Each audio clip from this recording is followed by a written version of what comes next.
Sitwasyon at update sa evacuation dyan sa Region 7, ating alamin kasama si Regional Director Joel Erestain ng Office of Civil Defense, Region 7. Director Joel, magandang tanghali po sa inyo.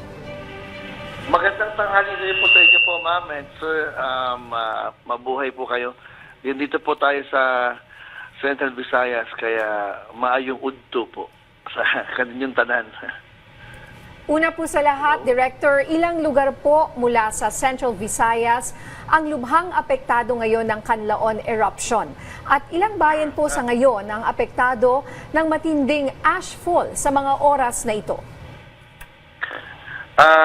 Sa ngayon po, ma'am, kababalik lang po namin dito sa Mactan. At kaninang umaga, nagkaroon tayo ng aerial survey.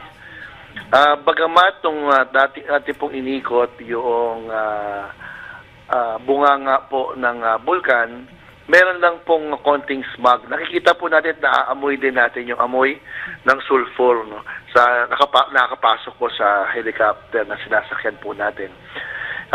Anyway, hindi naman po masyado po yung ashfall na sa ngayon, pero marami rin po talagang apektado. Kung masasabi po nating malubha, hindi naman po siguro ganun kalubha, pero kung pag-uusapan po natin ay yung kabuhayan, dahil po marami po na nasa paligid po ng Bulkang Canlaon, puro mga agriculture po, lalong-lalo na yung nasasakupan po ng Region 7 sa Negros Oriental, ang Canlaon City. Kung saan po, Canlaon City, nasa mga 60 to 80% po agrikultura po ang kanilang kabuhayan.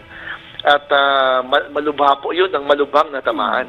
Dahil yung pinalilikas po natin, sila po ang nagsasaka sa kanilang kalupaan at apektado po talaga. So mas malakas po ang epekto sa kanilang pangkabuhayan, sa kanilang mga pananim, at sa kanilang po mga alagang hayop po, tatawag ng ilang mga livestock. Apo. Director, maaari niyo po bang ilarawan sa amin ngayon ang sitwasyon ng Bulkang Canlaon? May ibinubuga pa po bang usok o fumes ang bulkan? Meron pa po kanina, meron mga konting usok-usok, may mga fumes din po 'yon. Hindi masyado, no?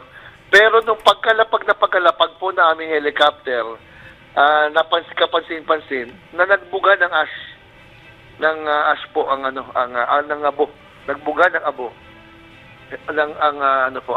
ang bulkan.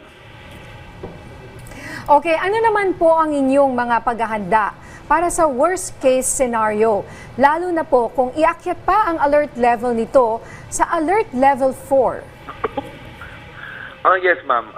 Number 1 po talagang kailangan gawin at ginagawa na po natin ay ilikas po sa mas malayong lugar ang mga mga kababayan.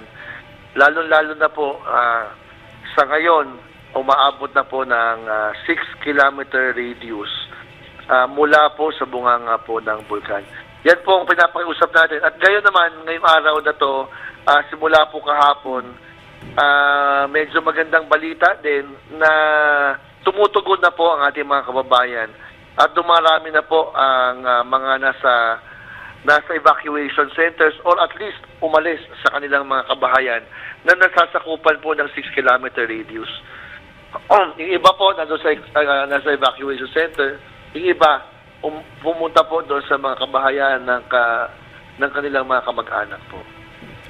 Number 1 po talaga yan kasi dapat talaga natin sila, mailikas, mailayo. Dahil hindi po biro ang nangyayari po ngayon sa bulkan at pwede pa po niyang gawin. Siguro ngayon, dahil nababawasan yung mga usok, yung pag-uusok at pagbubuga po ng abo, ang talagang kalaban natin yung maging complacent po ang ating mga kababayan. Akala nila hindi naman mangyayari yan, hindi naman tutuloy. Kaya hindi po sila lilikas. Ang pinapakiusap po natin, hindi naman po kasi kung ano po yung nangyayari lang ngayon eh. Ang kinakatakutan po natin kung ano po pwede mangyari. Dahil lang mga indicators po, sinasabi, puputok pa po ito ng muli at malamang puputok pa po ito ng mas malakas. Kamusta naman po sa ngayon ang sitwasyon sa mga evacuation areas dyan sa inyong region? Okay naman po. Yun lang din ating pong tinutulungan po ang kasi isa lang sa region po natin, isa lang po tinamaan na apektado ang Canlaon City. Yun din po, naghanap tayo ng paraan para makatulong po sa kanila para matustusan din po ang pangangailangan ng ating po mga kababayan sa evacuation centers. Naandun naman din po ang DSWD. Tumutulong, meron po sila mga family packs na didistribute na sila. As early as the day before, right after the eruption, nandun na po tayo kasama natin ang DSWD. May position na po sila doon na magbigay ng family packs. Kasi may mga preposition items na sila doon sa area. So ngayon po, patuloy po yan. Pumunta lang po ang ating mga kababayan sa mga evacuation centers. Doon tayo magbibigay ng tulong ng family food packs, pati mga makakain po. Ang ano lang po natin is that sana magtulungan din po tayo. Yun ang mga panawagan po natin sa ating mga kababayan. Magtulungan po tayo, tulungan po na sana kami para tulungan din sila. Okay, so linawin lang din po natin ito, Director, no? May katotohanan po ba na may mga kababayan daw po tayo sa ilang barangay na pinapauwi na daw sa kanilang mga bahay? Excuse me. Nakikita ko po doon yung mga iba na sinasabing mga pinauuwi. Kasi malayo na talaga sila. Lagpas na sila doon sa 6-kilometer radius. Siguro natamaan ng konting ashfall, pero dahil wala na doon sa area nila, kaya bumabalik. Pero within the 6-kilometer radius, wala po tayong pinababalik. Ano po ang hakbang ninyo sakaling may mga residente na may planong umuwi o ayaw mag-evacuate? Ano po natin yun, pinagbabawal po natin yun. Nandun po ang ating kapulisan at hindi po sila pinababalik. Kung meron man lang silang gamit po sa mga bahay po nila, bibigyan lang sila ng pass. Yan po ang napagkasunduan. Tapos, aalis din kagad. Okay. Sakali naman po, Director, na mag-extend ang forced evacuation sa labas ng 6-kilometer permanent danger zone, paano po ninyo pinaghahandaan ang mga evacuation shelters? Sapat po ba ang pansamantalang tutuluyan po nila? Pagdating po dito sa Canlaon City, sad to say, medyo hindi naman siya ganun kalakihan. Kaya pagka alert level 4, ang laki na po nun, ang laki ng sasakupan nun sa Canlaon City kasi 10-kilometer danger zone na siya. So kailangan, hindi siya yung hindi siya katulad ng 4, pagkatapos ng 4, 2 kilometers lang ang away. Hindi na siya dadaan sa 8 kundi from 6, dediretso na po siya sa 10 kilometers. Medyo konti na lang po ang lupang masasakupan nun ng Canlaon City matitira. Lalong-lalo pa kapag worst case scenario, kasi aabot ng 14 kilometers danger zone, wala na po halos matitira sa Canlaon City. So pinaghahandaan po natin yan, kinakausap po natin yung mga katabing bayan, mga neighboring municipalities po. Whether dito po sa atin sa Negros Oriental o sa Negros Occidental, kung pwede na po tayong maglagay din po doon ng mga ating mga evacuees. Nagpe-prepare din po tayo, hindi naman po tayo umaasa lang sa sa like for example yung mga government buildings. Nagpe-prepare din tayo ng mga tents, mga pwede pong i-deploy, mga family tents, pwedeng i-deploy. Ano naman po ang inyong paghahanda sakali namang magkaroon ng lahar flow dahil sa posibleng pagbuhos ng ulan? Opo. Dito po sa Canlaon City, historically, hindi po siya dinadaanan ng lahar. Meron pong dinadaanan siya, pero hindi po yung maabot doon sa 4-kilometer radius danger zone. ano na po siya, ang labas niya papunta ng Negros Occidental. However, number one pa rin talaga po kasi sa pagpapalikas po ng ating mga kababayan na malapit po sa tributaries. Yung tributary kasi doon sa atin pong sa parte po ng Canlaon City, sa bulkan ng Canlaon, wala na pong tributary na lalabas sa 4-kilometer radius zone. Kaya talaga ang pagkahanda po talaga natin ngayon, number one is we have to enforce mandatory evacuation. Okay, hingi na rin po kami ng update sa inyong rehiyon po dahil may mga ulat na nagkakasakit ng ating mga kababayan dahil po sa epekto po ng asupre at ashfall mula po dyan sa Bulkang Canlaon. Ano po ang ginagawa natin sa ngayon para po dito? Kausap na po natin ng DOH dyan. Ang number one is to wear masks. No?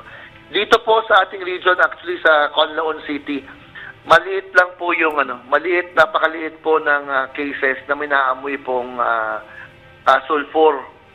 Kasi palibasa din po ang takbo po ng hangin ay palayo po sa Canlaon City papunta sa west. So medyo mas marami po tayong cases na ganyan pagdating po sa Negros Occidental, katulad po ng La Carlota, La Castellana. Okay. At yun po, nandun na rin po ang DOH para magbigay na po. Nakapagkano na nga rin tayo.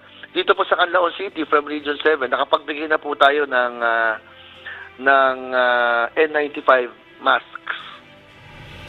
Okay, Director, mensahe o paalala nyo na lang po sa ating mga kababayan dyan sa Region 7. Yes, sir. Dito po sa Canlaon City, ganun na rin po sana kung sa mga may nakikinig po doon po sa iba't ibang mga bayan sa Negros Occidental. 5 po yan sa atin isa. Lahat po sana ng mga nasasakupan ng mga danger zones, sana po sundin na po ang ating otoridad. Lumabas na po. Paglabas naman po, we will take care of you. Your national government is going to take care of you. We are doing everything we can to make sure that all of you are taken care of. Yun pong pinapangako po namin. Ginagawa po namin ang lahat na para po sana lahat po ng lalabas ng evacuation centers lalabas ng permanent danger zones, tutulungan po natin. Wala po tayong i-distribute na ayuda, food packs or whatever na sa loob po ng danger zones, lalo na ng 4 kilometers at saka ng 6 kilometer danger zones. Yan Okay. po. Yan po ang paalala sa kanila. Wala po tayong bibigyang ayuda sa lahat po na nasa loob. Kailangan po nilang lumabas bago po tayo magbigay ng ating pong mga ayuda o food packs or tulong at pati na rin ng pagkain. Tulong naman kung pag-usapan ng po tulong pinansyal, meron na rin po din pinaghahandaan ng national government through the local government unit po. Nag-usap na po kami ni Mayor Cardenas po ng Canlaon City tungkol po dyan. Okay, maraming salamat po sa inyong oras. Regional Director Joel Erestain ng Office of Civil Defense, Region 7. Anytime po, ma'am. Salamat po, ma'am. Daghang salamat po sa tanan. Daghang Nabubulong salamat. na po ako.